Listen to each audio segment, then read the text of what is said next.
नमस्कार, मैं संजीव चंदन। स्वागत है आपका स्त्री काल में। हमारे साथ हैं मनोरमा।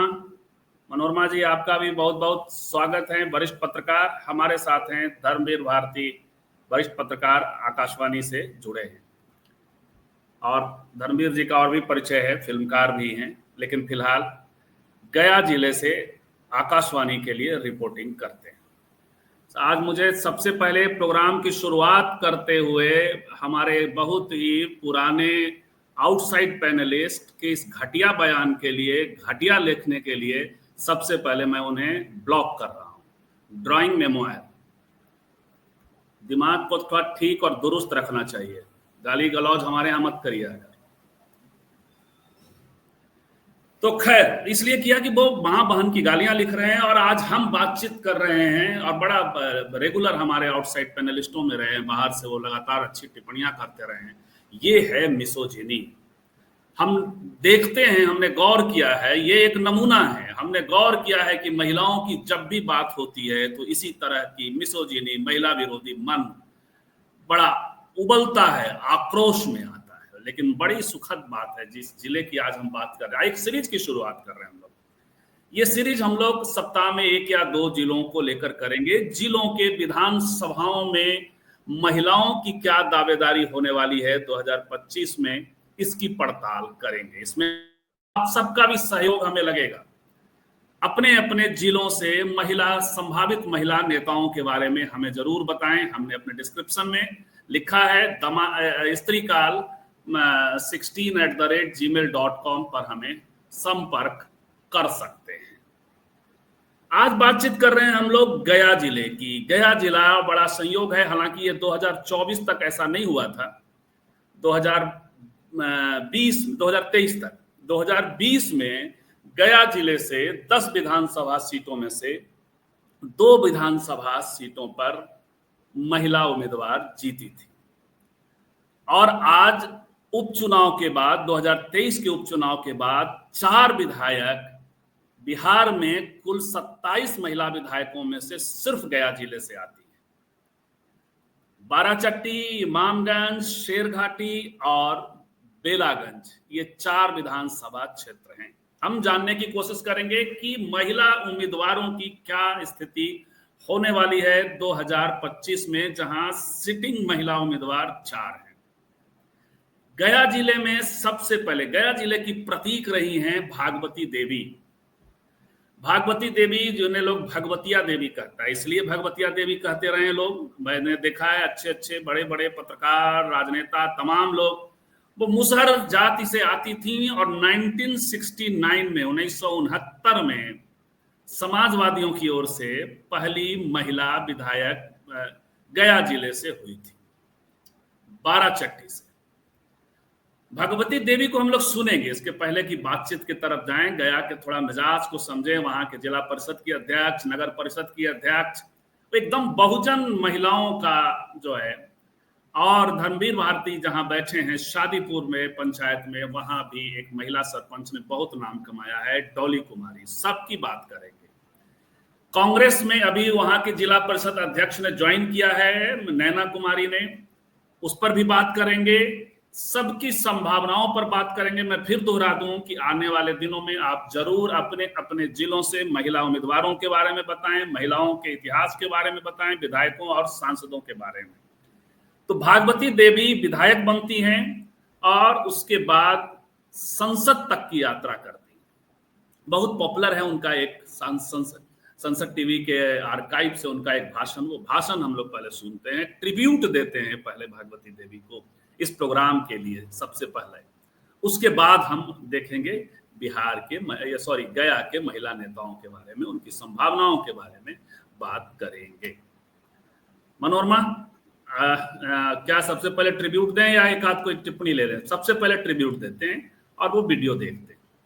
जी, सुन लेते हैं पहले। और खास तौर पे ये भी एक अच्छी बात है कि भागवती देवी का जो पिछला भाषण है लोकसभा वाला, हाल के दिनों में, हाल के सालों में बहुत लोकप्रिय, वायरल हुआ है एक तरह से, जो संसद में उन्होंने अध्यक्ष उपाध्यक्ष महोदय भगवती देवी, अध्यक्ष उपाध्यक्ष महोदय, नीतीश कुमार चेयर पे। मुझे बोलने के लिए जो समय दिया गया है, मैं आपको धन्यवाद देती हूँ। और ये जो बिल आया है उसके विरोध में मैं बोलने जा रही हूँ।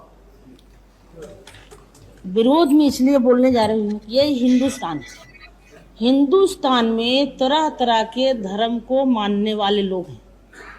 और जब आदि युग आया था तो आप जानते हैं कि आदि गुरु शंकर हुए। आदि गुरु शंकर हुए जब ब्रह्मा विष्णु तीनों को आए तो इतनी जातियां कैसे आ गई? कोरी, गोबार, भुइया, चमार, डोम, दुसाद, कलवार, तेली, धोबी, नौगा, ये जातियां आई किससे? जातियां तो जब जब लोगों को सत्ता में संकट आती है तब जात को बनाते हैं, और इन्होंने जात के बनाया है। और इसीलिए लालू के साथ इस गरीबों ने साथ हो गया है, तो सारे लोगों को पेट में चूहा कूद रहा है। काहे भाई? जाति बनाकर आपने रखा। और जब शूद्रों की लोटा से कोई पानी पी ले तो शूद्र को धुलाई शुरू हो गया। गला में घंटी आपने बांधा, हाड़ी बांधा, झाड़ू बांधा। ये जातियां तो आपने बनाए हैं, और आज फिर एक होने की बात कर रहे हैं। आपने यहाँ तक कह दिए कि देवता देवी छुआता है। देवता देवी के मंदिर भगवती देवी ऐसे भुइनी चमैनी बनाती है, बाकी देवता देवी के पूजने के लिए बाबा जी हैं।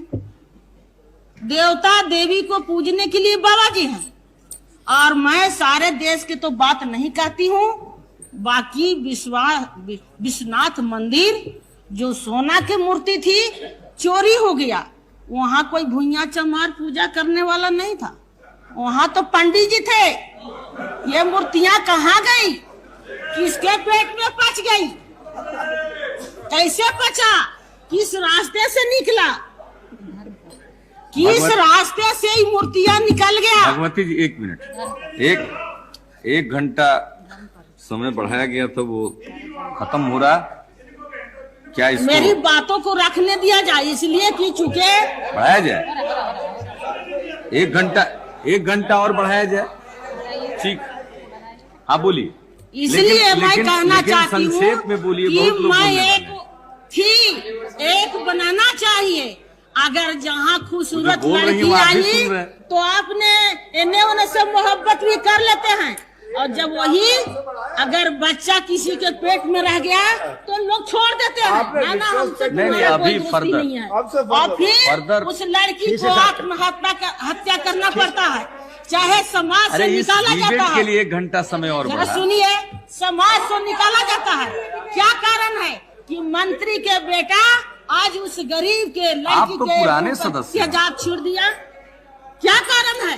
गरीबों से दोस्ती आप करना चाहते हैं तो फिर हृदय को बदलना पड़ेगा। आपकी जब ही जरूरत पड़ा है तो फिर एक सत्ता के लिए बेटी रोटी के भी बात किए हैं, और फिर जात की भी बात करते हैं। कहाँ पर समाज को ले जाइएगा? कैसे ले जाइएगा? अब एक हो रहा है कि गरीब एक तरफ जा रहा है, तो फिर आपने सोच लिया कि गरीब को मोड़ने का कौन सा कानून है बनावे, तो यही लोक विधायक आ गया है। कैसे आपके साथ रहेंगे? तरह तरह के धर्म को मानने वाले हैं, कबीर धर्म कहिए, ईसाई धर्म कहिए, सारे धर्म के लोग इस देश में मानने वाले हैं। गुरु नानक हैं, कई तरह के लोग हैं जो धर्म को मानकर चलते हैं। और आपने कहते हैं कि एक तरह से शादी ब्याह हो, आपने गलत रास्ते पर जो चलते हैं मुझको तो बेटा बेटी मान नहीं पाते, और धर्म के नाम पर हमको कहाँ ले जाइएगा? कैसे ले जाइएगा? पूजा भी हम लोग करते थे तो कूर खेत में चमैनिया माई आई, बच्चा पैदा हुआ, फिर उन्हीं डगरीनिया छुआ जातो, उन्हीं जरा छुआ जातो। तो छुआ छूत के नाम पर क्या चला गया है? अभी भी वही हमारा झोपड़ी है। अभी ने लालू झोपड़ी को थोड़ा बनाया है तो फिर बड़े लोगों को हालत खराब है कि फिर आप बोलिएगा बाद में। लालू ने घर बनाया है, थोड़ा सा छुआ है तो सारे लोगों को पेट में चूहा कूद रहा है। कैसे भाई? ये मुसहर पक्का के मकान में, और बाकी ये खपड़ाइल मकान में। गरीब ऊंचा और अमीर थोड़ा नीचा, ये तो करना ही पड़ेगा। जब वाल्मीकि जी तुलसी से कहेगा एक दिन कल युग आवेगा, छत्री होई रेन से हटिए शुद्ध राज चलावेगा। तो जब हमारा सत्ता लिखता है तो आपको चाहिए इस सदन में हमको प्रधानमंत्री बना देना। अब बैठ, अब हो गया, अब बैठ जा, हो गया, अब बैठ। थोड़ा सा तो मैं साफ कहना चाहती हूँ कि धर्म के नाम पर ये बिल पास नहीं होना चाहिए। ये हिंदुस्तान ऐसे बाग बगीचा है कि सारे धर्म के लोग हैं, सारे हक हिंसा वाले हैं, इसलिए सारे को हकों को मारिए मत और फिर बाबा जी के गोड़ों को मत लगाइए। इतने ही कहकर मैं बैठ जाती हूँ। धन्यवाद। जी कि इसके बाद धर्मवीर जी, अब इसके बाद तो मुझे लगता है इसको सुनने के बाद कि कम से कम लोगों को भगवतिया देवी कहना बंद कर देना चाहिए। जो उनका नाम था, जो स्कूल का नाम था, पढ़ी लिखी थी, इस पर हम बात करेंगे। हम आते हैं सबसे पहले, इसलिए हमने आज जो है सबसे पहले ट्रिब्यूट दिया है भगवती देवी को। और इनका एक बजट का भाषण मैंने देखा विधानसभा में, लालू जी का भाषण सच कर रहा था। तो ऐसा नहीं था जो इमेज बना के रखा गया है। 1969 से 3 बार विधायक बनती हैं। लालू जी कहते थे कि हमने संसद भेज दिया, ये भी कहती हैं कि हम जो है पत्थर तोड़ने वाले और ये, लेकिन वो संसद भेजे जाने से पहले 3 बार की विधायक भी रह चुकी थी, लालू जी के समय में भी रह चुकी थी। तो ये वो गया जिला है जिसके जो भगवती देवी से जाकर के जुड़ता है। कुछ आप सबसे पहले एक छोटी टिप्पणी करिएगा। इस सीरीज की हम शुरुआत कर रहे हैं मनोरमा जी, उसके बाद गया जिला पे बात करेंगे। धर्मवीर जी से पर्टिकुलरली कुछ नेताओं के बारे में सवाल भी करेंगे। हमारी कोशिश होगी कि इस सीरीज में हम लोकल पत्रकारों को जो वहाँ एक्टिव हैं उनको बैठाएं। जी मनोरमा जी। जी बिल्कुल बिल्कुल। तो बहुत महत्वपूर्ण सीरीज जो है, हम बिहार चुनाव के मद्देनजर इन सब पर भी देखना बहुत जरूरी है।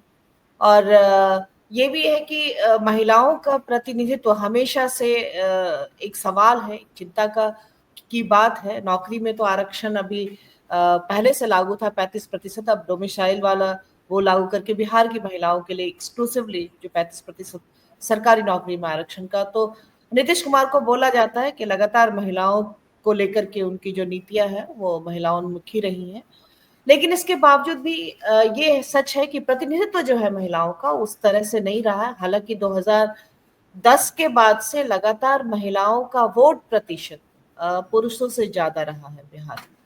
तो ये एक बहुत महत्वपूर्ण बात है कि महिलाओं का वोटिंग जो है वो ज्यादा रहा है, लेकिन महिलाओं का प्रतिनिधित्व ज्यादा नहीं रहा। अब तक बिहार ने सबसे ज्यादा जो भेजा है वो है 34 विधायक महिला जो है वो रही हैं, वो भी 70 के डेकेड बाद है। धर्मवीर जी या आप उसकी तस्दीक करेंगे। और उसके बाद अभी भी इस विधानसभा में भी आप देखिए कम है, पिछली बार के 2010 के मुकाबले में 2020 में दो महिलाएं कम जीती। हालांकि 270 से ज्यादा 370 के करीब में महिलाओं को टिकट मिला था। जो 370 महिलाएं चुनाव लड़ी, 2015 की तुलना में 36% ज्यादा सीटें मिली थी। लेकिन ये भी गौर करने की बात है कि 306 महिला उम्मीदवारों की जमानत भी जब्त हुई थी। यानी महिलाओं को लेकर के जो आप समझ रहे कि यानी कि उसके मुकाबले में 2010 का स्ट्राइक रेट बहुत अच्छा था। अगर भाजपा ने 10 को टिकट दिया तो सीधे सीधे 9 जीती थी, कांग्रेस ने 5 को टिकट दिया तो 4 जीती, जेडीयू का भी वैसे ही 7 मेरे ख्याल से उनके यहाँ से चुन करके आई थी। तो आप ये देखिए स्ट्राइक रेट कितना अच्छा था, जितना टिकट उन्होंने दिया था उसके मुकाबले में उनके जीत का जो प्रतिशत था बहुत अच्छा था। लेकिन पिछली बार 2020 का जो रहा है उसमें मैंने देखा कि 307 या 305 से ज्यादा या 302 ऐसे कुछ है, उतनी महिला उम्मीदवारों की जो है जमानत भी जब्त हुई थी। तो ये अपने आप में ये सारी चीजें जो है बिहार में महिला प्रतिनिधित्व का जो है वो एक तस्वीर रखता है हमारे सामने कि वास्तविक स्थिति क्या है। वोटर वो जाता है, लगातार उनका वोट प्रतिशत बढ़ा, बल्कि ये 2005 में ही जो चुनाव हुआ था ये थोड़े अंतराल पे, और फरवरी में और अक्टूबर में तो महिलाओं का वोट प्रतिशत में 2.5% के फर्क आने से एनडीए का सीट 92 से बढ़कर के 142 हो गया था।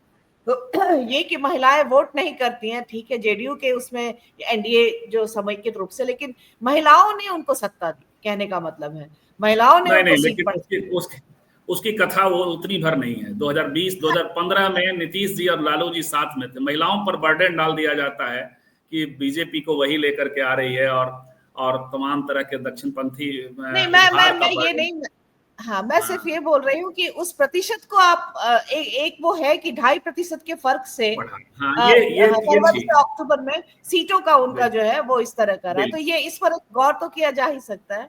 और जहां तक बिल्कुल। गया की बात है, तो गया जो इतिहास है बिहार के चुनाव में महिलाओं की मतलब राजनीति में महिलाओं के आने की बात है उस तरह से, तो गया भगवती देवी अपने आप में एक जो है एक बड़ा नजीर रखती हैं।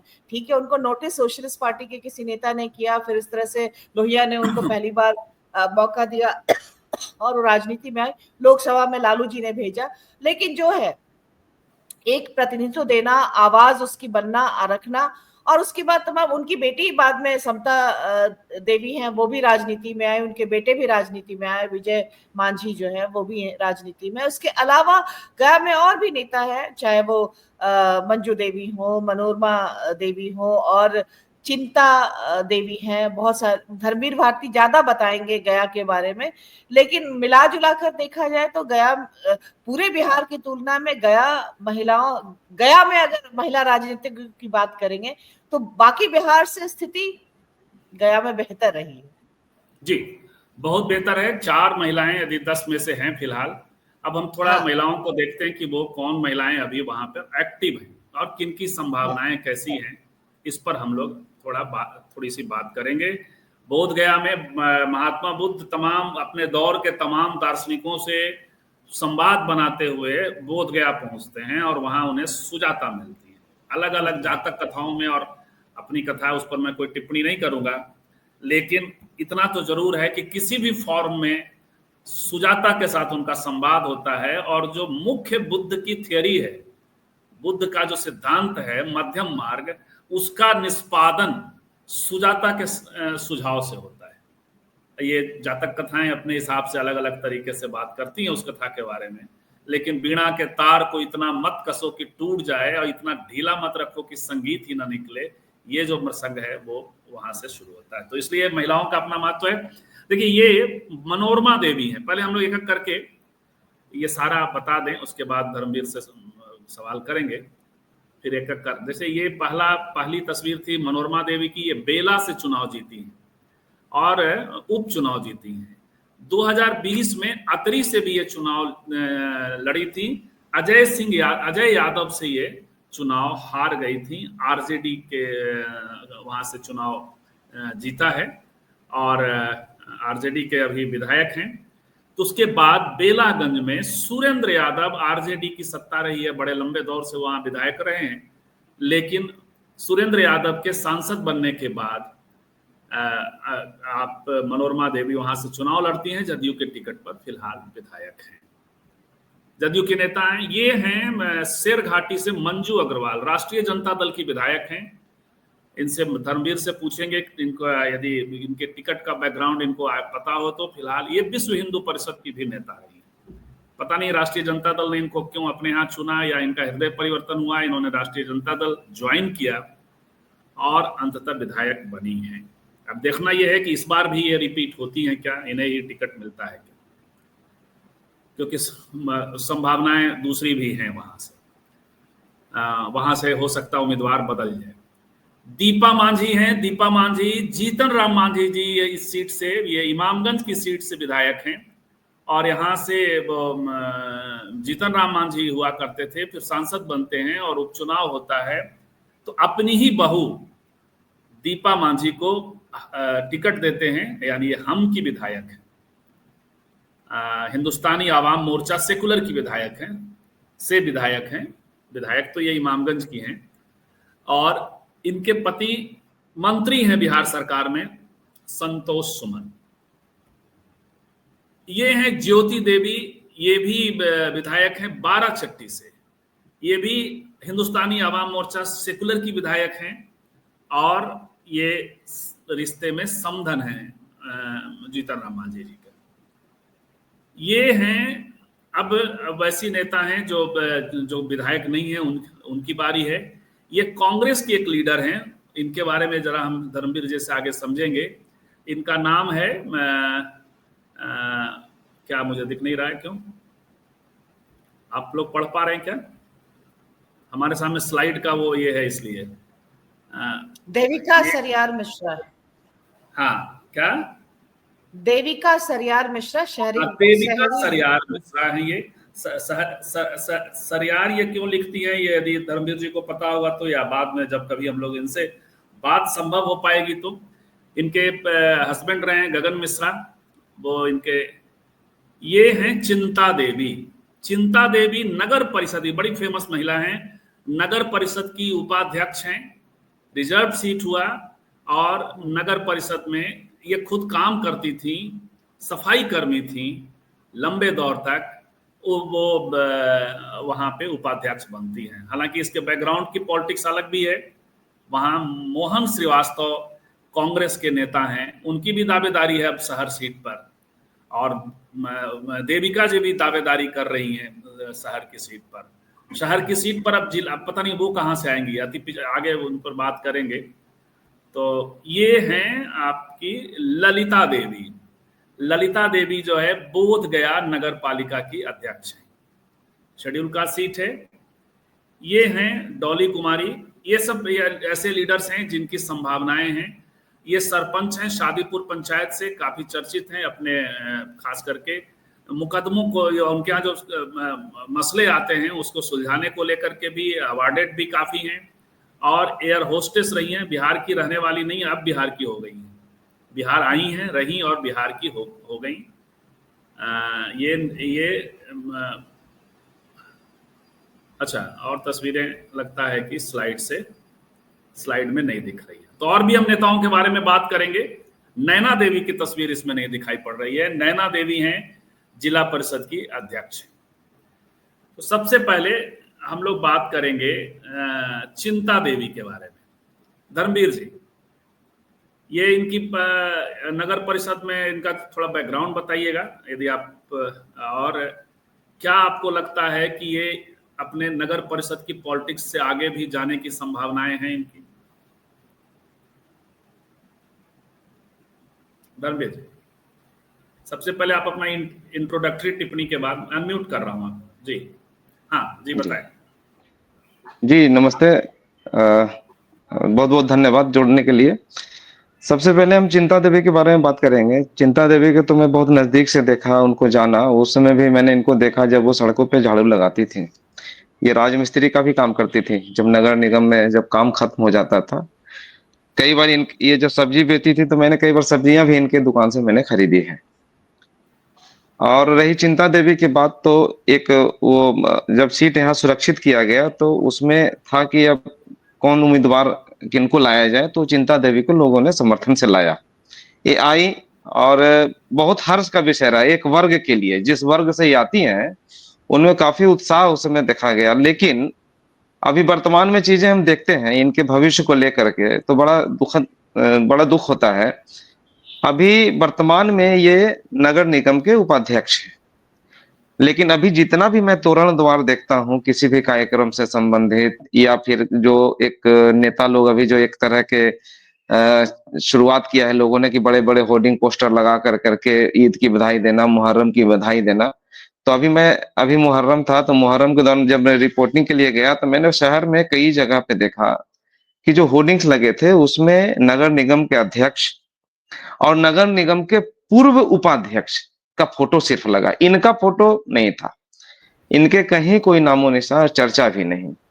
तो थोड़ा सा इनको लेकर के मुझे लगता है कि या फिर 25,000 की सैलरी, जब ये रिटायर हुई तो थोड़ी ठीक ठाक सैलरी थी नगर निगम में, और जब उपाध्यक्ष हुई तो 2,500 रुपए की सैलरी। इनको कहीं भी इनका कोई से नहीं। तो एक दिन ये सब्जी बेचने दोबारा बैठ गई थी विरोध के तौर पर। जी जी, तो ये विरोध के दौर पे आज भी मुझे ये उपेक्षित ही दिखती हैं पूरी तरह से। कई बार मैं गया हूँ उसमें प्रेस कॉन्फ्रेंस वगैरह में या किसी योजनाओं को लेकर के, जब वहां से हमें बुलाया जाता है पत्रकारों को, तो हम जाते हैं तो बस ये उपेक्षित है। हालांकि बहुत तेज तर्रार और व्यवहारिक महिला है, इनको बेसिक नॉलेज काफी है समाज के बारे में। ये भेदभाव की बात बहुत बढ़िया से रखती हैं, बात बहुत बढ़िया से रखती हैं, महिलाओं के साथ शोषण की बात बहुत बढ़िया तरीके से रखती हैं, लेकिन यहाँ उपेक्षित है पूरी तरह से। यहाँ ये उपेक्षित है मनोरमा, और यही सवाल है, इसीलिए हम लोग इस सीरीज को कर रहे हैं कि महिलाएं हैं, ऐसा नहीं कि महिलाएं नहीं है, लेकिन टिकट, और ये एक खास किस्म से, मैंने नाम लिया मोहन श्रीवास्तव जी का, अपना एक ये रहा है, अभी भी है वहाँ, वो दावेदार भी हैं। बाकी बातें मैं नहीं कहूँगा, नगर परिषद पे भी उनकी अपनी पकड़ रही है, लेकिन बहुत सारी चीजें जो सामने आ जाती हैं, जो चिंता देवी के बारे में इन्होंने, सबसे पहले हम लोग एक एक करके चलते हैं। मनोरमा देवी हैं बेलागंज से। धर्मवीर, मुझे लगता है कि चूंकि तुरंत उपचुनाव इन्होंने जीता है, तो जदयू इनको दोबारा रिपीट करेगा, वहां से इनको टिकट देना ही चाहिए। हालांकि ये अतरी से हार गई थी जी, इनका बैकग्राउंड रहा है, बिजली यादव हस्बैंड रहे ये, और वो भी जदयू से थे जी। जब मैं इनके खास लोगों से, जब मैं अभी कुछ दिन पहले मुलाकात हुई, मेरी 10-15 दिन पहले की बात है, जब मुलाकात हुई, कारण कि अब इन लोग से मिलने के लिए, खास करके मनोरमा देवी से मिलने के लिए आयरन गेट पार करना पड़ता है, ठीक है ना, या परमिशन लेना पड़ता है, या फिर उनके बेटे से बस सिफारिश भेजिए, तो हम लोग फिर वहां से हट जाते हैं कि इतना सिफारिश की जरूरत ही नहीं है, वहां पे क्यों जाए, फिर ऐसी पता चल जाता है। लेकिन अभी इन लोग सर्वे को लेकर के, अभी जो उनके भी जो पार्टियां जो होती है वो सर्वे करती हैं कि इनको लाया जाए या नहीं लाया जाए, इनको टिकट दिया जाए या नहीं दिया जाए। तो अभी जब इनसे पूछा तो बस ये इनका कहना यही है कि अब तो पार्टी तय करेगी, अब किसको देती है, अभी तो घोषणा नाम का किया नहीं, जब तक इनके नाम का घोषणा नहीं हो जाए तब तक ये लोग निश्चित नहीं रहते हैं कि हम चुनाव लड़ रहे हैं। लेकिन तब पर भी काम करते हैं, फील्ड में घूमते हैं, खासकर। लेकिन मुझे लगता है जितनी इनकी हैसियत है पार्टी में, ये एमएलसी रही, तमाम तरह के आरोप प्रत्यारोप, रेड, सब कुछ हुआ इनके यहाँ मनोरमा, लेकिन पार्टी ने इनको अपना इंपॉर्टेंस दे रखा है। तो इसलिए आज से मुझे नहीं लगता कि जल्दी बेलागंज से अपना उम्मीदवार जदयू बदलने वाली है। हालांकि ये रहेंगे, जी जी जी, ये रहेंगे, ये रहेंगी, मैंने इनको टिकट मिलने की उम्मीद है। लोग यहाँ के लोग जो स्थानीय लोग हैं, उनका कहना है कि मिलेगी टिकट इन्हीं को। बिल्कुल। मनोरमा, आप कुछ कह रही थी?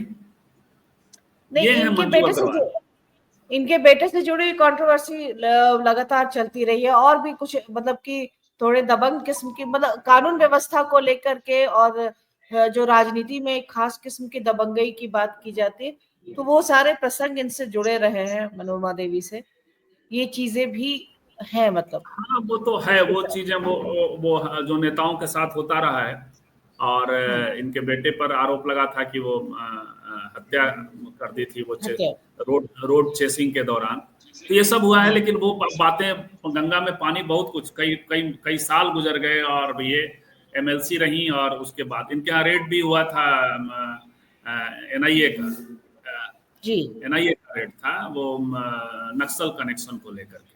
अब वहां सुरेंद्र यादव के बेटे के, अब ये देखिए ये क्या हुआ।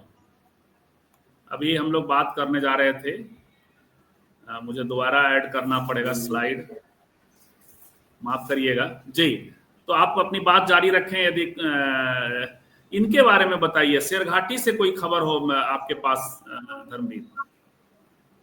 जी जी, शेरघाटी में सर अभी आप कंफर्म नहीं कर सकते, 50-50 चांस है कि इनको टिकट मिलेगा। अच्छा, हाँ, अभी वहां चल रहा है काफी। इनको टिकट मिला कैसे? ये विश्व हिंदू परिषद से जुड़ी रही हैं। हाँ, तो इनको टिकट मिला, वो मैं ऑफ कैमरा में बता पाऊंगा जी। अच्छा, ऑफ कैमरा बताएंगे आप? जी हाँ। और दूसरी चीज है कि भले टिकट तो मिल गया ऊपरी पार्टी से, लेकिन जो क्षेत्रीय कार्यकर्ता हैं वो इनसे काफी नाराज रहते हैं, ठीक है ना।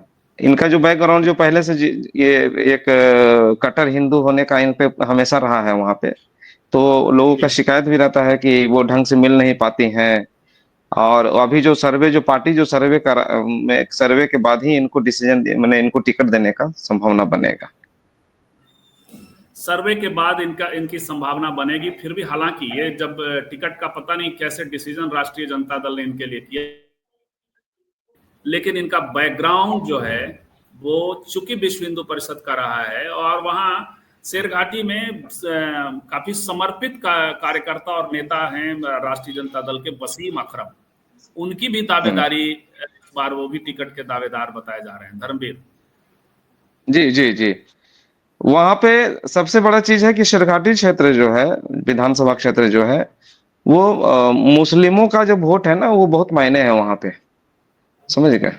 लेकिन वहां पे मुस्लिमों का वोट और दलितों का वोट, ये दोनों वोट बहुत मायने रखता है। ये दो वर्ग ऐसे हैं जो आरजेडी से ज्यादा लगाव इनका है। और दूसरी बात यह है कि इनको बीजेपी बैकग्राउंड का कहा जाता था। जब इनको जब टिकट वगैरह एक बार पहले ही चुनाव लड़ी थी बीजेपी से और टिकट के लिए प्रयास भी कर रही थी उस दौरान, तो विश्व हिंदू परिषद से इनका नाम जुड़ा हुआ है। बहुत तरह का विवाद भी रहा है, ज्यादा वो बहुत बड़ा मैंने उस टाइप का विवाद जो लोकल विवाद जो होता है, तो लोग असंतुष्ट है काफी इनसे। अब ये लोगों ने नाराजगी भी जताई थी जब राजद से इनको टिकट मिला था। बहुत तरह के बात हुआ था कि इनको पैसा लेकर के टिकट दे दिया गया, ये बनिया वर्ग से है, इनके ये पूंजीपति वर्ग से है, ऐसा ऐसा कुछ कर करके चीजें बनी थी। तो और दूसरी चीज है कि उस समय इन्होंने काम भी खूब किया था, ऐसा नहीं है। दूसरे पक्ष अगर हम देखें, ये बहुत बोल्ड महिला है, इन्होंने काम भी किया था क्षेत्र में घूम घूम करके, एक पर्सनल रिलेशन भी जनता के बीच में अपना डेवलप किया था। तो जब सर्वे में जब ये चीज आया कि ये प्रमुख दावेदारी में रहेंगे यहाँ से, तो राजद ने जो है, और बीजेपी उसमें संशय में था कि इसको इनको टिकट दें या ना दें, संशय में था, सारा मामला चल रहा था। वो बीजेपी वहां यादव ही सोच रही थी, सिर्फ यादव समाज को लेकर के कि यादव का वोट कैसे मिल पाएगा, मुस्लिमों का वोट कैसे मिल पाएगा। उसी दौरान जो है सो आरजेडी ने इनको टिकट दिया अपना एक। जी, तो ये तस्वीर थोड़ा दोबारा हम लोग जोड़ेंगे, कुछ कोई टेक्निकल इशू हुआ है, लेकिन ये रहा इनके साथ। अब देखना यह है कि शेरघाटी में फिर भी इनके टिकट पे डाउट है, और हो सकता है लालू जी ने टिकट दिया तो लालू जी ने इनको लेकर के वहां का जो लोकल समीकरण था वो खुद जाकर हैंडल किया मनोरमा, और लोगों को समझाया। अपने खास करके मुस्लिम मतदाता काफी प्रभावी हैं। तो देखना यह है कि शेरघाटी में क्या होता है। तीसरी सीट है बाराचट्टी, लेकिन ये भी है कि मुस्लिम महिलाएं मतदाता ही है गया में, उनकी भागीदार जिस आबादी की बात करे धर्मवीर भारती जी, तो मैं जानना चाहूंगी क्या मुस्लिम महिलाओं को राजनीति में प्रतिनिधित्व मिला उस जिले में? नहीं, अभी तक तो नहीं मिला, अभी तक नहीं मिला। मैंने भी खोजने की कोशिश की तो कोई मुस्लिम महिला राजनीति में सक्रिय नजर नहीं आई, ये दिखा मैं। तो वोटर टर्नआउट बढ़ाने का सिर्फ एक मैं मानपुर ब्लॉक में अभी एक महिला है, मानपुर ब्लॉक के प्रमुख हैं, वो मुस्लिम है, वो वर्तमान में है। जी, तो मुझे एक सफलता बिहार पे लगातार इतने सालों में जो है, जो महिला वोटर टर्नआउट बढ़ाने का जो है, वो एक लक्ष्य हासिल हुआ है। अभी के इसमें तो ये कहेंगे, तुलना करते हैं पुरुषों के मुकाबले में, तो महिलाएं अभी ज्यादा प्रतिशत में वोट डाल रही हैं। तो ये एक अच्छी बात है कि टर्नआउट उनका बढ़ा है, तो ये वो निर्धारित करने में है। लेकिन वो खुद इस सत्ता में भागीदार, वो अभी लक्ष्य जो है बिहार में वो काफी पीछे। 2010 में 34 महिला विधायक चुनकर गई थी, वो सर्वाधिक है। उससे ज्यादा मतलब महिला प्रतिनिधित्व विधानसभा में बिहार के उसमें नहीं रहा है। तो ये बेंचमार्क है। उसके बाद कम ही हुआ 28, उसके बाद लेकिन ये सबसे बड़ी बात है मनोरमा कि गया जिले से 4 विधायक आपके यहाँ हैं, ये बड़ी बात है। धर्मवीर, ज्योति देवी हमको वो सीट जाने वाली है बाराचट्टी, और तो वो ज्योति देवी भी मुझे लगता है कि दोबारा चुनाव लड़ेंगी। जी जी, देखिए ज्योति देवी के साथ प्लस पॉइंट क्या है ना, कि वो बिल्कुल जमीन से उठी एक मतलब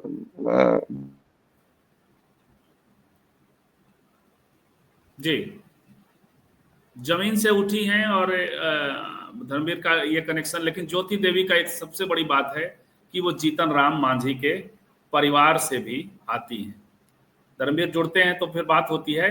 इमामगंज की जो सीट है वहां भी मनोरमा, मुझे लगता है वो तो सवाल ही पैदा नहीं होता है कि दीपा मांझी को रिपीट नहीं किया जाएगा।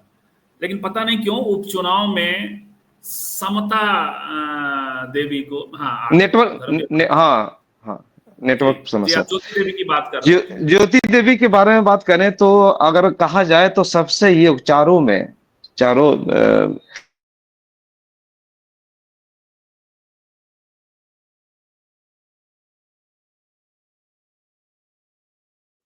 फिर लगता है नेटवर्क का इश्यू हो गया है। धर्मवीर जी और संजीव जी बिल्कुल, दोनों ही नहीं हाँ हाँ नहीं आ गए जी धर्मवीर, जी लगता जी है आ गए। जी हाँ, ज्योति देवी के बारे में मैं बताऊं कि बिहार गया जिले में जो 4 विधानसभा में एक जो महिला विधायक है ज्योति देवी, मैं उनको सबसे योग्य मानता हूं। इस कारण से कि मैं उनके साथ टाइम कम से कम 3-4 महीने गुजारा है। उनके यहाँ आना जाना मेरा लगा रहता है हमेशा। उनका जो बेटा है मेरा मित्र है, तो मैंने आज तक उनको नहीं देखा कि उनका बेटा चला रहा है उनको या उनका पति चला रहा है। मैं उनके साथ फील्ड में भी मैंने उनके साथ घूमा। उनके जो क्षेत्र है उस क्षेत्र में भी मैं उनके साथ गया। तो ऐसा ज्योति नहीं देवी है। की एक बेटी ने जेएनयू से पढ़ाई की है, एक बेटा उनका, और वो कोई एक संस्था चलाते हैं जो ये हैंडलूम या उनका काम है शायद, वो संस्था वहां से प्रोडक्शन करती है। ज्योति देवी मनोरमा विधानसभा में भी काफी वोकल रही हैं और नीतीश जी पे काफी हमलावर हुई थी जब जीतन राम मांझी जी को उन्होंने विधानसभा में भला बुरा कहा था। मनोरमा धर्मवीर नेटवर्क से जूझ रहे हैं, लेकिन अच्छा है कि वो चूंकि घरेलू रूप से जानते हैं ज्योति जी को। जी हाँ, आप बात पूरी करें, जारी रखें। हाँ हाँ, आज ज्योति देवी जो है सो ऐसे नहीं कि किसी की कृपा से वो आ गई इस क्षेत्र में।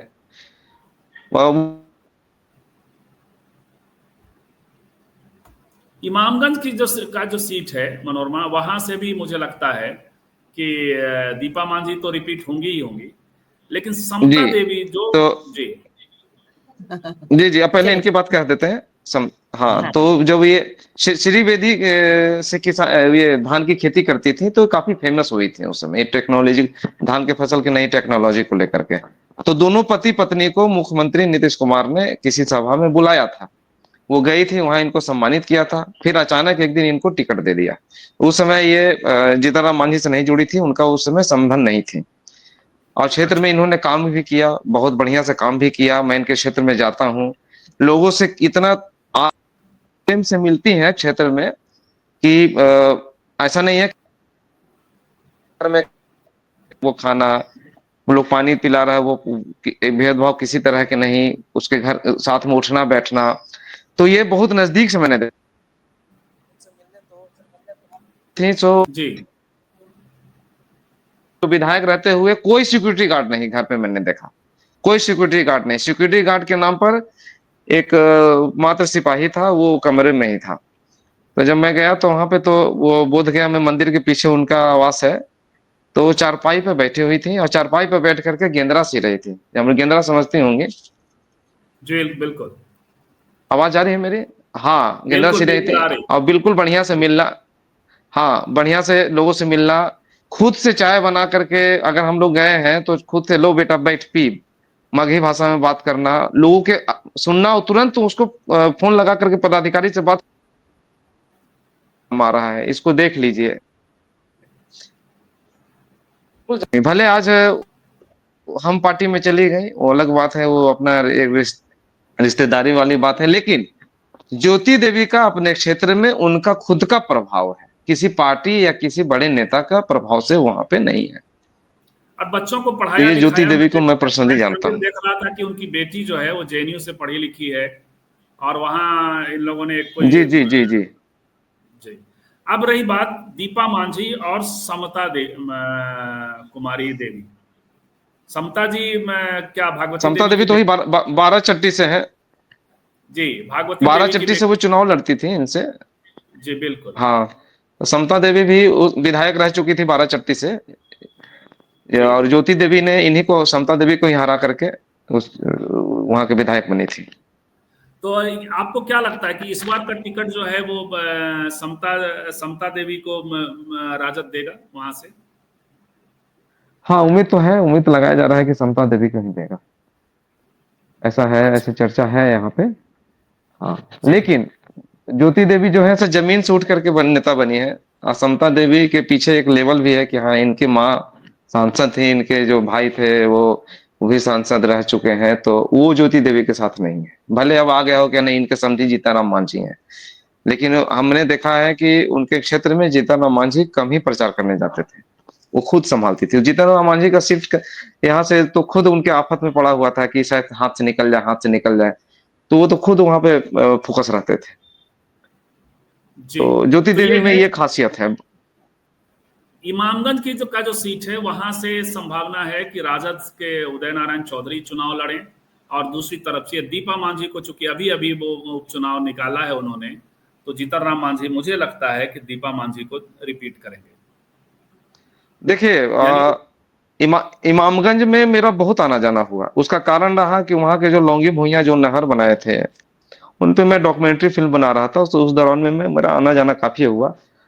तो लोगों से मैं जब बातचीत की तो लोगों ने कहा कि जब उदय नारायण चौधरी थे तो नक्सलियों की बहुत बड़ी बड़ी घटना, लेवी का या और भी चीजें हुआ करता था बहुत ज्यादा, वो उस पर लगाम नहीं था। लेकिन जब से जीतन राम मांझी वहां पे आए तो जो है सो वो प्रभाव कमा, क्राइम कमा, समझ गए। ये जीतन राम मांझी को लोग क्रेडिट देते हैं वहां पे, और जीतन राम मांझी की ही छोड़ी हुई सीट है ये, उनकी बहू जो है, तो यहाँ से दीपा मांझी को तो टिकट है ही, वो तो पक्का है, वो तो उन्हीं के नाम से ही रहेगा। और बाकी रहा उदय नारायण जी के, उनके विकल्प में भी कुछ खोजा जा रहा है जहां तक मुझे मेरी जानकारी है। जी, तो उदय नारायण जी का विकल्प खोजा जा रहा है, हालांकि बहुत सक्रिय है पार्टी में। यदि उनको यदि यहाँ विकल्प तलाश भी लिया जाएगा इमामगंज में तो उदय नारायण जी, लेकिन खैर दीपा मांझी कुल मिलाकर मनोरमा ये देखिए, एक बार जीतन राम मांझी का खुद का एक भाषण था और वो हमने सुना, तो उन्होंने बताया कि कैसे दलित नेताओं को दोबारा वो रिपीट न करें इसकी व्यवस्था की जाती है।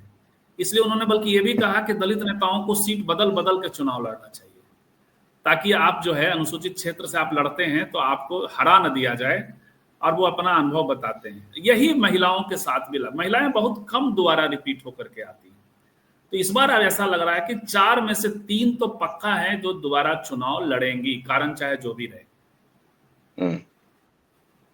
मनोरमा ज्योति, हाँ जी कुछ बोल रहे हैं, बोल लीजिए आप पहले।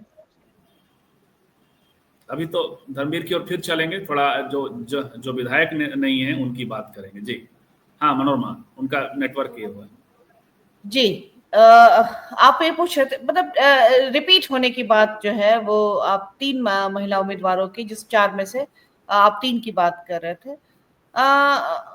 लेकिन इसमें क्या कहते हैं, मतलब जो जीतने की संभावनाएं हैं उनको लेकर के हमेशा एक वो रहता है पॉलिटिकल पार्टीज में, महिलाओं की जो है जीत की संभावना। जैसे कि अमित शाह जैसे नेता को देख लीजिए, वो केंद्र की राजनीति में उन्होंने बात की है कि चुनाव जीतना उनके लिए महत्वपूर्ण है, तो उन्हीं उम्मीदवार मुसलमान और महिलाओं से परहेज की जो बात होती है वो इस वजह से बीजेपी ने अपने केंद्रीय महिला नेताओं के स्टिंग को खत्म कर दिया है। वो सुषमा स्वराज के बरक्स वो स्मृति ईरानी को खड़ा कर रहे थे, स्मृति ईरानी भी चली गई, और जो विदेश मंत्री हैं वो तो चुनाव भी लड़ना नहीं चाहती हैं। कद्दावर नेताओं की बेहद जरूरत होती है मनोरमा। आप ये अलग बात है कि फिलहाल जो 2020 का उसमें बिहार में सबसे ज्यादा अभी तीनों पार्टी में जो महिला विधायक हैं वो इसी पार्टी से हैं, भाजपा से हैं। जी मतलब धर्मवीर, तो ये एक अलग बात है। गया सीट पे जो है नैना कुमारी कहां से दावेदार होंगी? वो उन्होंने कांग्रेस ज्वाइन किया है, जिला परिषद अध्यक्ष, अति पिछड़ा जाति से आती है, वो सीट जिला परिषद वाली अति पिछड़ा के लिए सुरक्षित थी। देखिए अति पिछड़ा के लिए तो गया नगर जो है, गया नगर क्षेत्र जो है वो अति पिछड़ा की आबादी यहाँ पे ज्यादा है, तो मुझे लगता है कि वो तो यहीं से उनको मतलब वो दावा कर रही हैं। सूत्रों से ही पता चला, भी हम उनसे मिले भी नहीं हैं, अभी कोई ऐसा प्रभाव नहीं रख पाई हैं यहाँ पे। जैसे जब वो जिला परिषद अध्यक्ष बनी थी तो कैसे क्या होता है नहीं होता है, वो पंचायती राज से तो हम भी किसी न किसी रूप से जुड़े हुए हो, तो मुझे समझ में है। तो वो तो जोड़ा गया है टिकट के लिए ही, तो वो उम्मीद है कि गया विधानसभा के लिए, गया नगर विधानसभा के लिए ही वो आएंगी। कारण कि वजीरगंज में नहीं जा सकती हैं, कारण कि वजीरगंज जो है सो पूरी तरह से वहां पे फॉरवर्ड वोट का पूरा पकड़ है, जो नदी के पार फल्गु नदी जी है, बस जी। मात्र नदी पार करने से ही विधानसभा क्षेत्र बंद हो जाता है, शुरू हो जाता है उधर का, इधर इधर से उसका समाप्त हो जाता है। तो ये उम्मीद है कि गया नगर विधानसभा क्षेत्र से ही वो अपना दावेदारी ठोकें।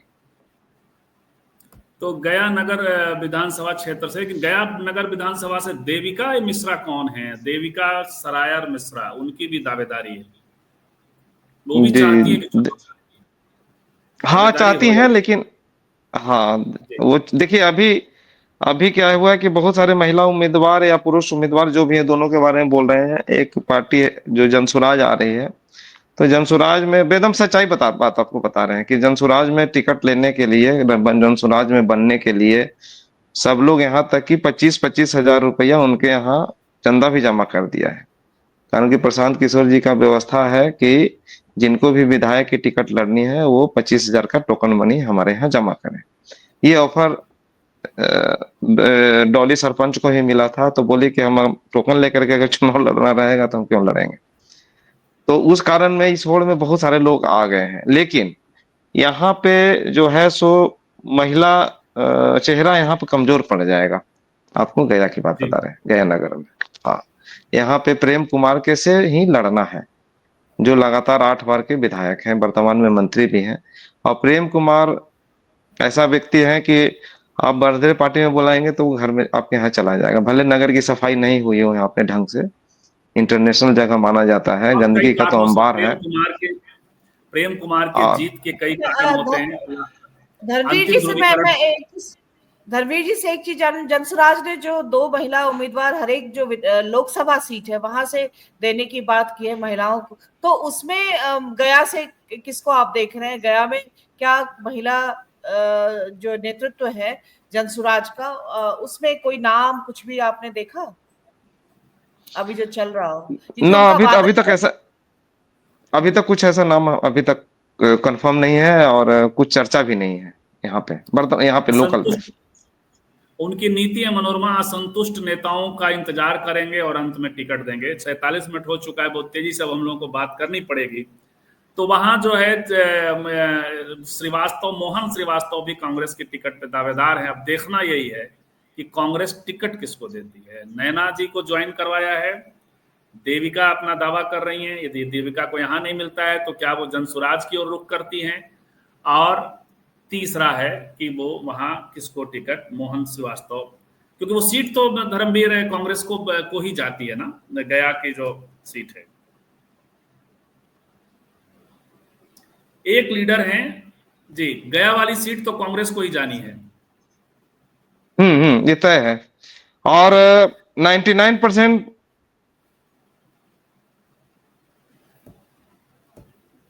मोहन श्रीवास्तव जी।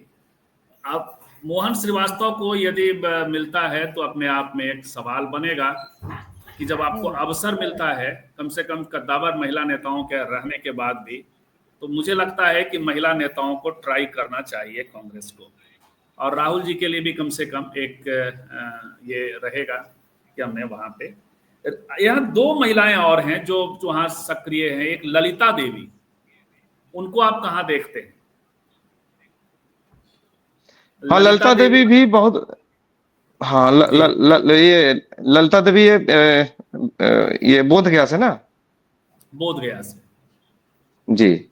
हाँ, ललिता देवी भी जैसे बोध, वहां पे क्या विडंबना है बोध गया में, ये तो है कि आ गई है, वहां भी रिजर्व सीट है विधायक का भी बोध गया में, तो वहां से इनका चांस तो बनता है, ठीक है ना। लेकिन यह है कि इनके जो जो इनके साथ जुड़े हुए लोग हैं वो कितना एक्टिव हैं चीजों को लेकर के, कारण कि जिस जहां जहां से लोग, वहां सरबजीत पावरफुल लीडर हैं, उनको उनका टिकट कटना हाँ, कैसे संभव? हाँ, सरबजीत पावरफुल लीडर तो है, लेकिन प्रयास तो करेंगे ही सब लोग। अभी तो वो माली उस पार्टी से नहीं करेंगे, दूसरे पार्टी से करेंगे।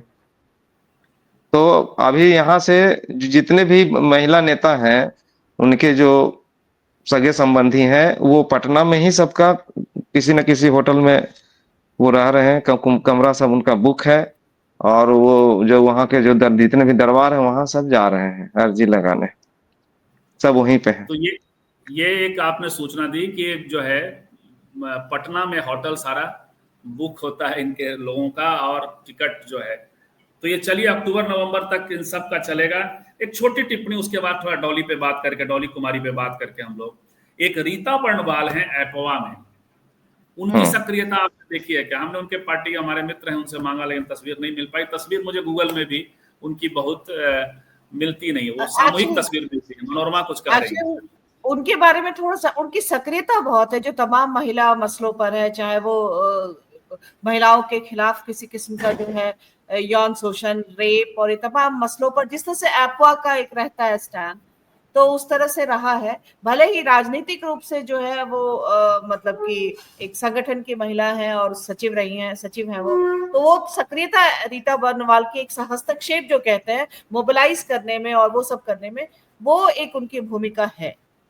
माले के अपने मित्र को गाना भेज दूंगा कि उन्होंने तस्वीर हमें उपलब्ध नहीं कराई उनकी, हालांकि समूह की तस्वीर थी, और जो है उनकी सक्रियता आप देख पाते हैं क्या धर्मवीर भारती जैसा मनोरमा देख रही है? हाँ है, इनकी सक्रियता है सर यहाँ पे, कारण कि ये राजनीति से हट करके मामला है।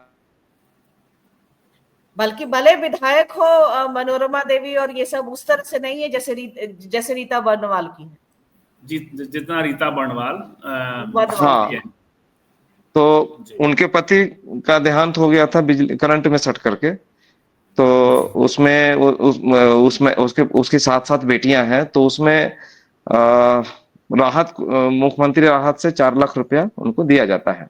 2 साल हो गए, अभी तक उसको नहीं मिला है। तो ऐसे ऐसे कुछ घटनाएं होती हैं जो रीता इनके पास जाते हैं, जो कानूनन होता है, या और भी उसके साथ घर का शोषण है या और भी चीजें हैं, तो उसमें रीता बर्णवाल बहुत अच्छी भूमिका निभाती है। माले की पहचान भी है कार्यकर्ताओं के, लोगों से लेकिन इनके लिए आगे कौन बात करेगा? वो उनके काम को तो लोग देखते नहीं ना है, बात ये है उनके लिए आगे कौन बात करेगा? और सजीव जी, उनकी पार्टी को सीट नहीं मिलने वाली है, गया जिले में तो नहीं छूटने वाली है जी। और दूसरी बात ये भी है कि ओवरऑल भी देखते हैं कि लेफ्ट का भी एक जो महिलाओं को प्रतिनिधित्व देने के सवाल पर हम देखते हैं कि लेफ्ट कोई बहुत बढ़िया नजीर तो नहीं रखता है। बिल्कुल, उनके पार्टी वो उसके लिए लड़ेंगे भी नहीं। रवि प्रकाश है कोई, वो कह रहे हैं कि भागवती देवी जी मेरे ही रूम में रहती थी लोकसभा कैंपेन के दौरान, मुझे तेल मालिश करती थी, रात में लौट के पोतवा पोता मतलब ग्रैंड सन पोतवा कह के बुलाती थी, जीत के आई तो हमको अपना माला पहना दी थी। तो ये है, छोटे वो उसमें होंगे और वो वहाँ उससे चुनाव कैंपेन करती होंगी, तो ये अपना संस्मरण सुना रहे हैं। डॉली कुमारी, इनका क्या है धर्मवीर? ये इनका बैकग्राउंड तो हमने थोड़ा शुरू में बताया कि ये एयर होस्टेस के तौर पे में रही हैं, और उसके बाद यहाँ आकर के शादीपुर ये ग्राम पंचायत में सरपंच हैं, और कई बार सम्मान से सम्मानित भी रही हैं, मुकदमों को त्वरित गति से सुलझाने के मसले पे। तो इनकी एक्टिविटी और इसका कैसे देखें? हाँ, ये तो इनकी जो सासू माँ थी नीलम देवी, वो 2 बार से सरपंच थी ग्राम कचहरी वहां पे। तो सेकंड कार्यकाल में, कारण कि वो भी काफी प्रभावशाली महिला थी, खास करके वो हमने देखा है उनको कि मेरे आसपास में जितने भी गांव की महिलाएं जो निरक्षर थी, खास करके दलित महिलाएं जो होती थी, मैं नीलम देवी के बारे में बात बोल रहा हूँ, इनके सास के बारे में, वो सबको बुलाती थी और सबको अंगूठा लगाती थी, बोले कि नहीं, कम से कम नीलम देवी ने 100-150 महिलाओं को हस्ताक्षर करना सिखाया था। उस समय मोबाइल का इतना जमाना था नहीं, सोशल मीडिया का जमाना नहीं था, नहीं, हस्ताक्षर करना सिखाया। और जो दलित वर्ग की महिलाएं अगर आती थी उनके घर पे, तो वो जमीन पे बैठ जाती थी, तो तुरंत कहती थी कि कुर्सी मैंने किसके लिए लाया है, चलो सब कुर्सी पे बैठो, नीचे नहीं बैठना है, जमीन में नहीं बैठना है। जब तक तुम कुर्सी पे बैठना नहीं सीखोगे तब तक तुम अपने अधिकार के बारे में भी नहीं जानोगे। तो उनके घर पे आना, कुर्सी पे बैठना, अब घर के ही किचन से जो कप जनरली घर में यूज होता है उसी में चाय देना। तो बोलते कि नहीं, से इसमें चाय, महिलाएं मना कर देती, चाय पियेंगे तो फिर आप जो गांव का उधर का उस तरफ का जो परंपरा था, तो बोली कोई बात नहीं, आप इसी कप में ही चाय पियेंगे, जिसके कारण उनके समाज के लोग, आसपास के लोग विरोध भी करते थे। तो ये डॉली काफी उनसे प्रभावित थी, वो तो उनके घर में बहू बन करके आई थी, सेकेंड कार्यकाल में डेंगू से उनकी मृत्यु हो जाती है अचानक। फिर चुनाव का जहां तक बात आता है कि चुनाव कराया जाए, तो और भी बहुएं थी इनकी, तो ये डॉली तो तैयार नहीं थी चुनाव लड़ने के लिए कि नहीं मुझे चुनाव नहीं लड़ना है, मुझे राजनीति में नहीं जाना है, मुझे यहाँ के बारे में कुछ पता नहीं है, मैं मेरठ की हूँ। तो उसके बाद किसी तरह से वो प्रेरित हो, कारण कि वो जनरल सीट था, ऐसा नहीं है कि वो महिला सीट सिर्फ स्पेशल। मैं शादीपुर पंचायत की बात बता रहा हूँ कि बिल्कुल नीलम देवी भी जब चुनाव जीती थी तो सारे पुरुष होते थे और महिला सिर्फ अकेले होती थी, वो चुनाव जीतती थी। आज भी जनरल सीट है वहां से। तो तो इनका वो पहला बार जो इनकी आगे पॉलिटिकल महत्वाकांक्षा क्या है? 55 मिनट हुआ, 1 घंटा पूरा नहीं होने देना चाहिए। हाँ, इनका जो पॉलिटिकल महत्वाकांक्षा है कि जैसे जन सुराज के लोग काफी बार इनके घर पे आए, और भी पार्टियां के लोग आए कि आप ज्वाइन करिए, ये चीज करते हैं, ऐसे करते हैं। 2 बार ये गई भी पटना, लेकिन उन्होंने कहा कि ये हमारे संभव की बात नहीं है। जिस तरह से पैसे के डिमांड हो रहा है या खर्च, जिस तरह से गाड़ी आप मेंटेन करिए ऐसा कहा जा रहा है, तो अभी मैं सक्षम नहीं हूं, मैं इंतजार करूंगी। मैं पंचायत चुनाव बड़े स्तर पे प्रमुख का या जिला परिषद का मैं लड़ूंगी। ये इनका ये तो ये इस तरह से विधानसभा की दावेदार कंटेंडर नहीं है। लेकिन मनोरमा, ये है संकट, पैसा और पावर। हाँ सॉरी, एक सेकंड। हाँ, मैं जाते जाते एक और सवाल धर्मवीर जी से बस करना चाहूंगी। गया जो है वो जातीय हिंसा, उन सबसे जैसा कि जातीय सेना भी वहां पर रही थी, ये है।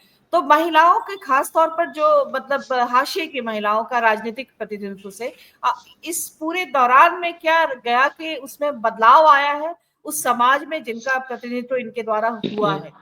तो वो देखिए ग्राउंड स्तर पर, हाँ, वो बदलाव देखा है? हाँ, बदलाव मैंने देखा है। इस चलते देखा है कि अभी बदलाव आया है। इस कारण से बदलाव आया है कि इसमें सेल्फ हेल्प ग्रुप का बहुत बड़ा योगदान रहा है। जो घर में महिलाएं रहती थी, जो सेल्फ हेल्प ग्रुप जो कहता है, जो महिलाओं की एक जगह संगठित, बल्कि रीता बर्नवाल के काम को इसके सिलसिले में भी जाना मैंने कि वो जो माइक्रो फाइनेंसिंग के लिए भी उन्होंने बहुत अच्छा काम किया है। बहुत अच्छा काम किया। अच्छा, हाँ, तो ये अभी जो आया, चाहे जीविका दीदी की जहां तक बात करें, वो भी काफी क्रांति लाई। ऐसा नहीं, मैं तो फिर गांव से जुड़ा हूँ, मेरा उन लोग साथ उठना बैठना होता है, तो बदलाव आया है उनके बीच में, अब अच्छा खासा बदलाव आया। और बता दें कि गया जिला में सबसे ज्यादा मतलब हस्त निर्मित सामान महिलाएं बनाती हैं और उसकी बिक्री होती है। तो ये तो स्वावलंबी तो पहले से बनी है। जी धर्मवीर जी, 57 मिनट हो चुका है। अब हम चाहेंगे दर्शकों से, जो भी बाद में इस वीडियो को देखेंगे या अभी जो देख रहे हैं, उनसे मेरा आग्रह है कि अपने अपने जिलों से जिनका भी संपर्क है और विधानसभाओं के से एक्टिव महिलाएं हैं, जिनकी संभावनाएं हैं, जो चुनाव लड़ना चाहती हैं, नहीं भी लड़ना चाहती हैं, पार्टियों को जिन पर विचार करना चाहिए, ऐसी महिलाओं की, ऐसी राजनीतिक महिला नेताओं की सूचना हमें जरूर दें। हमने अपने डिस्क्रिप्शन में मेल आईडी दिया है, स्त्रीकाल16@gmail.com, तो उस पर। और धर्मवीर जी, हम लोग एक बताओ सर, हाँ, एक बात और मैं थोड़ी बस एक पॉइंट में कहना चाह रहा हूँ कि जो महिलाएं एक्टिव यहाँ पे हैं भी या होती भी हैं, होने की कोशिश करती हैं, तो जो उस पार्टी के जो पुरुष वर्ग होते हैं, पुरुष होते हैं जिनका दबदबा है, तो उनके नजरियों पर भी निर्भर करता है। महिलाएं नजर बहुत जल्दी पहचानती हैं कि मैं इसके साथ गाड़ी में बैठ करके पटना तक जाने में सेफ हूं, या मेरा पति इससे थोड़ा सा मजबूत है। ये बहुत मायने है सर यहाँ का। बिल्कुल, ये सारी चीजें हैं। पति का होना भी मायने रखता है। चिंता देवी वाली जो आपने कहानी बताई कि किस तरह से वो अभी आपने ही क्या, वो तो जगजाहिर कहानी है कि वो वहां पे पावरलेस अपने को महसूस करती हैं। तो ये है, महिलाओं के मार्ग के रोड़े हैं, लेकिन फिर भी पार्टियों को अपनी ओर से कम कोशिश करनी चाहिए। ललिता देवी की बात हम लोगों ने कर ली। ये हैं चिंता देवी। पता नहीं इनका, तो अब मुझे लगता है कि इनका राजनीतिक करियर एक बार के लिए ही परवान चढ़ा है, दोबारा पता नहीं क्या होने वाला है। ये हैं देविका सरियार मिश्रा। ये यदि लाइनअप हम लोग कर पाए, इनसे बातचीत कर पाए, तो समझेंगे ये सरियार क्या है। ज्योति देवी हैं, और हम लोगों ने ये दीपा मांझी हैं। ये 4 में से 3 तो पक्का है कि दोबारा चुनाव लड़ने जा रही हैं। तो एक तरह से हम लोग, मनोरमा, गया जिले को एक खास किस्म से 10 विधानसभा सीट में 3 महिलाएं जो हैं वो तो पक्की हैं। ठीक है। और किन किन पार्टियों से और लड़ेंगी, ये भी एक सवाल है। और मुझे लगता है कि इसमें से 2-3 रिपीट होकर के भी आएंगी। तो ये भगवती देवी ने जिस राजनीति की शुरुआत की थी, या सुजाता तक भी हम लेकर के जाते हैं, कितना शानदार भाषण हमने अभी भगवती देवी का सुना। मिलते हैं रात में 9 बजे, कोशिश करेंगे कि इन महिला नेताओं को 1-to-1 भी लाइन अप करें। धर्मवीर बहुत बहुत धन्यवाद, मनोरमा आपको भी बहुत बहुत धन्यवाद। नमस्ते जी, और जो आउटसाइड पैनलिस्ट हमारे साथ जुड़े उन सब का भी बहुत बहुत धन्यवाद। टिप्पणियों में गाली गलौज से बचें। आज जो हमारे यहाँ रेगुलर आउटसाइड पैनलिस्ट थे, अच्छी टिप्पणियां करते थे, भाषा भी अच्छी रहा करते, लेकिन मैंने एक चीज गौर किया था कि जब भी हम लोग महिलाओं की बात करते हैं तो उनका पता नहीं कोई मिसोजिनी का कोई एक स्रोत था उनके मन में, वो फूट जाया करता है। आज उन्होंने गालियां लिखी जिसके कारण, और वो आप बड़ी बातें कर लें, मोदी का विरोध कर लें, किसी का भी कर लें, और आप यदि गालियां लिखते हैं चुनाव आयोग के लिए, माँ बहन की गालियां, तो हम लोग टॉलरेट नहीं करेंगे। आज हमने उनको ब्लॉक किया है। हमारी कोशिश होगी कि आप हमारे साथ जुड़ें गुणवत्तापूर्ण बातचीत के लिए। जैसे आज की बातचीत के लिए देखिए, जिस शो को काफी लोग देखने आते हैं, आज बहुत कम लोग देखने आए। तो महिलाओं के लिए कम से कम हम चाहेंगे कि राजनीतिक स्पेस बेहतर बने, इसके लिए हमने ये मुहिम शुरू की है। बहुत बहुत धन्यवाद। मिलते हैं रात में 9 बजे। नमस्कार।